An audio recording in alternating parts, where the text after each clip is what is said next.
Hello दोस्तों, मेरा नाम सौरभ है और आपका इस वीडियो में स्वागत है। आज की इस वीडियो में हम बात करने वाले हैं नौशील लिमिटेड के बारे में। इस वीडियो में हम जानेंगे कि उनके फाइनेंशियल्स कैसे हैं, उनका बिजनेस मॉडल कैसा है और साथ ही साथ मैं आपको ये भी बताऊंगा कि मैं इस कंपनी में भी पैसे डालूंगा या नहीं डालूंगा। तो हम स्टार्ट करते हैं अपनी आज की वीडियो। नौशील एक रबर केमिकल बनाने वाली कंपनी है जिसको 1961 में इनकॉर्पोरेट किया गया था। पर उस टाइम पर ये कंपनी रबर केमिकल्स को नहीं बनाया करती थी, ये पेट्रोकेमिकल्स को बनाया करती थी, वो भी एक फॉरेन कंपनी के साथ मिलकर। पर इन्होंने 1981 में फिल केमिकल प्राइवेट लिमिटेड को परचेज किया था और इन्होंने तब रबर केमिकल्स को बनाना शुरू किया था और काफी टाइम तक पेट्रोकेमिकल्स और रबर केमिकल्स बनाने के बाद इन्होंने 2002 में पेट्रोकेमिकल्स के बिजनेस को बंद कर दिया था, क्योंकि एक तो उस बिजनेस से इनके पास पैसे नहीं आ रहे थे और साथ ही साथ एक कैपेसिटी यूटिलाइजेशन भी नहीं कर पा रहे थे। इसीलिए इन्होंने उस टाइम पर उस बिजनेस को बंद कर दिया था और इन्होंने 2006 में फिल केमिकल प्राइवेट लिमिटेड को पूरी तरह एक्वायर कर लिया था और उसे अपनी सब्सिडरी बना लिया था। और इन्होंने 2008 में अपनी कंपनी का नाम भी चेंज किया था, क्योंकि इस कंपनी का नाम पहले national organic chemical industries limited था, इसीलिए इसको चेंज करके इन्होंने नौशील लिमिटेड कर दिया था। और अगर हम इनके प्रेजेंट सिनारियो के बारे में बात करते हैं तो इस टाइम पे इस कंपनी के चेयरमैन मिस्टर ऋषिकेश अरविंद मफतलाल हैं, जो कि मफतलाल ग्रुप से बिलोंग करते हैं। मफतलाल ग्रुप इंडिया का एक काफी बड़ा ग्रुप है, इसके अंदर काफी बिजनेसेस आते हैं और इनके दो मेन बिजनेसेस हैं, वो एक टेक्सटाइल का बिजनेस है और दूसरा रबर केमिकल का बिजनेस है, जो कि ये नौशील के थ्रू करते हैं। और साथ ही साथ मैं आपको एक खास बात और बताना चाहता हूँ कि इस कंपनी के अंदर इंडिया के दो मेन इन्वेस्टर्स ने भी पैसे डाल रखे हैं। इसमें आशीष कचोलिया जी ने 4% स्टेक खरीद रखा है और साथ ही साथ डॉली खन्ना जी ने भी 2% स्टेक खरीद रखा है। अब हम बात कर लेते हैं इनके बिजनेस मॉडल के बारे में। अब मैं आपको ये बताऊंगा कि इनके कौन कौन से प्रोडक्ट सेगमेंट है जिसके अंदर ये काम करते हैं और ये क्या क्या चीजें बनाते हैं। सबसे पहले तो इनके दो मेन प्रोडक्ट सेगमेंट आते हैं जिसके अंदर एक्सेलरेटर्स और एंटीऑक्सीडेंट्स आते हैं। एंटीऑक्सीडेंट्स उस टाइप के केमिकल होते हैं जो कि रबर के अंदर मिलाए जाते हैं और ये रबर की पावर को बढ़ा देते हैं और उसको खराब होने से बचाते हैं, उसको प्रोटेक्ट करते हैं कि वो एनवायरमेंटल चेंजेस, टेम्परेचर या फिर वेदर से अफेक्ट ना हो और काफी लंबे समय तक चले और डिजायर्ड प्रोडक्ट लाइफ साइकिल दे, ताकि वो प्रोडक्ट जल्दी से खराब ना हो और लंबे समय तक चलता रहे। और इनके दूसरे टाइप के केमिकल्स होते हैं वो एक्सेलरेटर्स होते हैं। ये केमिकल्स रबर को वल्केनाइज कर देते हैं। वल्केनाइजेशन का मतलब होता है कि ये सॉफ्ट रबर को हार्ड रबर में कन्वर्ट कर देते हैं और साथ ही साथ ये उसकी इलास्टिसिटी को बढ़ा देते हैं और उसको टेम्परेचर प्रोटेक्टिव बना देते हैं ताकि वो जल्दी से खराब ना हो। और अगर मैं इनके मेन प्रोडक्ट्स के बारे में बताता हूँ तो उसके अंदर आता है पिल फ्लैक्स, पिल क्योर और साथ ही साथ पिल नॉक्स भी आता है। अब हम बात करते हैं इनके रॉ मटेरियल के बारे में कि ये कंपनी कौन से रॉ मटेरियल को यूज करती है जिससे इनके प्रोडक्ट्स बनते हैं। इनके रॉ मटेरियल क्रूड ऑयल और बेंज क्रूड ऑयल होता है और अगर उनके प्राइस के अंदर कोई ऊपर नीचे होता है तो वो इसके बिजनेस को डायरेक्ट इम्पैक्ट करता है।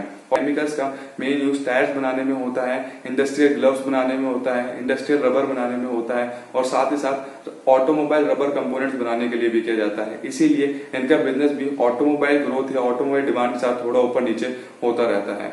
और मैं आपको अभी ये बताता हूँ कि ये अपने प्रोडक्ट्स को कहाँ बनाते हैं। इनके पास दो मैन्युफैक्चरिंग फैसिलिटीज हैं, एक तो इनकी नवी मुंबई में शिफ्ट है और दूसरी मैन्युफैक्चरिंग फैसिलिटी दहेज में शिफ्ट है, जो कि अहमदाबाद में है। और इन्होंने दहेज प्लांट में अभी कुछ पैसे भी लगाए हैं ताकि वो उसका एक्सपेंशन कर सके और वहां पे प्रोडक्शन को बढ़ा सके।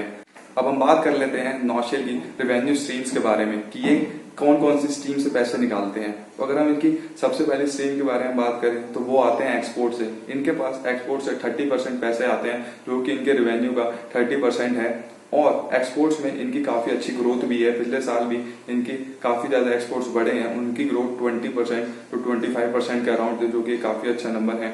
और इनका दूसरा सोर्स है इनकम का, वो है डोमेस्टिक मार्केट से। डोमेस्टिक मार्केट से भी इनके पास 69% पैसे आते हैं, पर पिछले साल में डोमेस्टिक मार्केट का परफॉर्मेंस इतना ज्यादा अच्छा या खास नहीं था, जिससे इनके रेवेन्यू ग्रो नहीं हुए थे, पर वो फ्लैट थे और स्टैग्नेंट थे। और इनकी इनकम का 1% अदर इनकम सोर्सेज से आता है, जिसके अंदर इन्होंने काफी इन्वेस्टमेंट्स कर रखी हैं, उससे जो पैसा आता है वो इनके अदर इनकम सोर्सेज के अंदर आता है। तो ये था इनके रेवेन्यू स्ट्रीम्स के बारे में और इनकी सोर्सेज ऑफ इनकम। अब हम बात कर लेते हैं नौशील के थ्रेट्स के बारे में कि इस बिजनेस को क्या क्या चीजें अफेक्ट करती हैं। जैसे कि मैंने आपको पहले बताया था कि इनका रॉ मटेरियल क्रूड ऑयल और बेंज क्रूड ऑयल होता है। अगर क्रूड ऑयल के प्राइस में कोई भी चेंज होता है तो वो इसके बिजनेस को डायरेक्ट इम्पैक्ट करता है, क्योंकि जो रबर केमिकल है, जो भी केमिकल ये बनाते हैं, ये डायरेक्टली क्रूड ऑयल पे डिपेंड करते हैं। अगर उसका प्राइस बढ़ता है तो इनके मार्जिन अपने आप ही कम हो जाते हैं। और अगर मैं दूसरे फैक्टर के बारे में बात करूं जो इनके बिजनेस को अफेक्ट करता है, तो उसका नाम है चाइनीज मार्केट। इनके कंपटीटर में चाइनीज रबर मैन्युफैक्चरर्स आते हैं जो कि काफी ज्यादा इफेक्ट करते हैं। जैसे कि हम सब जानते हैं, चाइनीज अपने सस्ते माल के लिए बहुत ही ज्यादा फेमस है, इसीलिए वो रबर केमिकल्स भी काफी ज्यादा सस्ते बेचते हैं और वो इंडियन डोमेस्टिक मार्केट के अंदर भी अपने केमिकल्स को डंप करते हैं। और साथ ही साथ अभी चाइनीज गवर्नमेंट ने अपने यहाँ पर एनवायरमेंटल नॉर्म्स में थोड़ा सा चेंज किया है, जिससे कि रबर केमिकल मैन्युफैक्चरर्स को काफी फायदा होगा। इसीलिए चाइनीज मार्केट इनके लिए सबसे बड़ा थ्रेट है, क्योंकि चाइनीज रबर मैन्युफैक्चरर्स इंडिया में भी डंप करते हैं और वो साथ ही साथ एक्सपोर्ट मार्केट को भी अफेक्ट करते हैं। अगर हम इनके तीसरे फैक्टर के बारे में बात करते हैं जो कि इनके बिजनेस को अफेक्ट कर रहा है, तो वो होता है करेंसी फ्लक्चुएशन का। जैसे कि मैंने आपको बताया कि इनके 30% बिजनेस तो एक्सपोर्ट से आता है। अगर करेंसी के अंदर कोई भी चेंज आता है तो वो इसके बिजनेस को डायरेक्ट अफेक्ट करेगा। और इसके लिए इन्होंने एक प्रोटेक्शन मेजर भी बनाया हुआ है कि ये फॉरवर्ड ऑप्शंस करते हैं अपने कस्टमर्स के साथ। इसका मतलब ये है कि ये पहले ही डिसाइड कर लेते हैं कि कौन से प्राइस पे ये बेचेंगे और कौन से प्राइस पे कस्टमर खरीदेगा। अगर उसके बाद क्रूड ऑयल के प्राइस घटे या बढ़े तो वो इसके बिजनेस को अफेक्ट नहीं करेगा। और साथ ही साथ मैं आपको बताता हूँ कि इस कंपनी को क्या क्या बेनिफिट्स हैं और क्या क्या बेनिफिट्स हो सकते हैं। इसकी मैनेजमेंट ने बताया है कि जैसे ही इंडियन गवर्नमेंट इंफ्रास्ट्रक्चर पर खर्च करने वाली है तो उसी तरह ऑटोमोबाइल इंडस्ट्री भी ग्रो होगी, और ऑटोमोबाइल इंडस्ट्री ग्रो होगी तो इनके रबर केमिकल्स की डिमांड भी बढ़ेगी, क्योंकि इनके मेनली रबर केमिकल्स टायर बनाने के लिए जाते हैं और ऑटोमोबाइल कंपोनेंट बनाने के लिए जाते हैं। इसीलिए साथ ही साथ इनके रबर केमिकल्स की भी डिमांड बढ़ने लग जाएगी और इनके लिए काफी अच्छा होगा और ये काफी अच्छे पैसे बना सकते हैं। अब हम बात कर लेते हैं नौशील की शेयर होल्डिंग के बारे में कि इनकी शेयर होल्डिंग कैसे कैसे डिवाइड है और किस किस के पास कितनी कितनी शेयर होल्डिंग है। अगर हम सबसे पहले इनके प्रमोटर के बारे में बात करें तो उनके पास 33% शेयर होल्डिंग है, और मैं एग्जैक्ट नंबर स्क्रीन में जरूर डाल दूंगा। और अगर हम इनके फॉरेन पोर्टफोलियो इन्वेस्टर या फॉरेन इंस्टीट्यूशन इन्वेस्टर्स के बारे में बात करें तो उनके पास 3% के करीब शेयर होल्डिंग है। और साथ ही साथ अगर हम डायरेक्ट इंस्टीट्यूशनल इन्वेस्टर्स यानी म्यूचुअल फंड्स या बैंक्स के बारे में बात करते हैं तो उनके पास 13% के अराउंड शेयर होल्डिंग है। और अगर हम पब्लिक की बात करें कि पब्लिक के पास इनकी कितनी शेयर होल्डिंग है तो वो 49% के अराउंड बनती है, जो कि काफी बड़ा नंबर है। तो ये थी इनकी शेयर होल्डिंग के बारे में। अब हम बात करते हैं इनके फाइनेंशियल्स के बारे में कि इनके फाइनेंशियल्स कैसे हैं। मैं इनके लास्ट 3 साल के प्रॉफिट एंड लॉस स्टेटमेंट के सेल्स, एक्सपेंसेस, इनके नेट प्रॉफिट और साथ ही साथ इनके मार्जिन्स के बारे में बताऊंगा कि वो कैसे कैसे हैं और कैसे कैसे ग्रो हुए हैं। अगर हम इनके फाइनेंशियल्स के बारे में बात करें तो इनकी सेल्स मार्च 2017 में 742 करोड़ की थी और मार्च 2018 में इनकी सेल्स 964 करोड़ की थी और मार्च 2019 में इनकी सेल्स 1043 करोड़ की थी। अगर हम इनके एक्सपेंसेस की बात करते हैं तो मार्च 2017 में इनके एक्सपेंसेस 583 करोड़ के थे और मार्च 2018 में इनके एक्सपेंसेस 696 करोड़ के थे और मार्च 2019 में इनके एक्सपेंसेस 750 करोड़ के थे। और मैं अगर इनके नेट प्रॉफिट के बारे में बात करता हूं तो मार्च 2017 में इनका नेट प्रॉफिट 97 करोड़ का था और मार्च 2018 में 170 करोड़ का था और साथ ही साथ मार्च 2019 में 185 करोड़ का था। और मैं इनके नेट प्रॉफिट मार्जिन के बारे में अगर आपको बताऊं तो मार्च 2017 में वो 13% थे, मार्च 2018 में 17.6% थे और मार्च 2019 में 17% के अराउंड थे।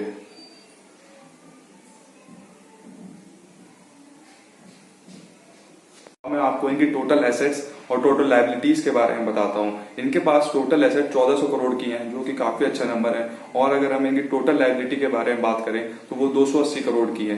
पर यहाँ पे एक खास बात यह है कि इस कंपनी के पास बिल्कुल भी डेट नहीं है, जिसको हम कर्जा कहते हैं। इस कंपनी के पास 1 रुपए का भी कर्जा नहीं है। इनकी लायबिलिटीज में खाली ट्रेड पेपर्स या छोटी मोटी लायबिलिटीज आती हैं। इनके पास कोई भी कर्जा नहीं है जिसके ऊपर इन्हें इंटरेस्ट या प्रिंसिपल का अमाउंट देना हो। अब हम बात कर लेते हैं नौशील की वैल्यूएशंस के बारे में। तो हम शुरू करते हैं इनके फ्री कैश फ्लो से। फ्री कैश फ्लो का मतलब होता है कि अगर ये कंपनी हमारी होती तो हमारे पास कितने पैसे आते साल के एंड में। तो अगर मैं इनके एवरेज 3 साल के फ्री कैश फ्लोज के बारे में बताता हूं तो वो 110 करोड़ के थे, जो कि काफी अच्छा नंबर है इस कंपनी के लिए। इससे इनके वैल्यूएशन इतने ज्यादा महंगे नहीं होते। पर अगर मैं इनके 2019 या लास्ट साल के फ्री कैश फ्लोज के बारे में बात करता हूं तो वो नेगेटिव थे। उसका रीजन ये था कि इन्होंने एक तो दहेज प्लांट के अंदर, जो कि इनके अहमदाबाद में शिफ्ट है, वहां पे 400 करोड़ के करीब इन्वेस्टमेंट किया था और इन्होंने बिल्कुल भी लोन नहीं लिया, और साथ ही साथ उन्होंने वो इन्वेस्टमेंट एक्सपेंशन के लिए किया था ताकि ये अपनी प्रोडक्शन को बढ़ा सकें और ज्यादा मार्केट को कैप्चर कर सकें। यही कारण था कि इनके 2019 में फ्री कैश फ्लोज नेगेटिव हो गए थे, जो कि 1 साल के लिए ही था। बाकी टाइम के फ्री कैश फ्लोज हमेशा पॉजिटिव रहते हैं। और अगर हम इनकी रिटर्न ऑन कैपिटल एम्प्लॉयड के बारे में बात करें तो वो 25% का है।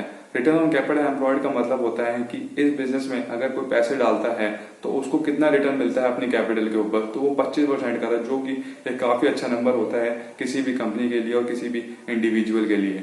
अब मैं आपको बताऊंगा कि मैं इस कंपनी में अभी पैसे डालूंगा या नहीं डालूंगा।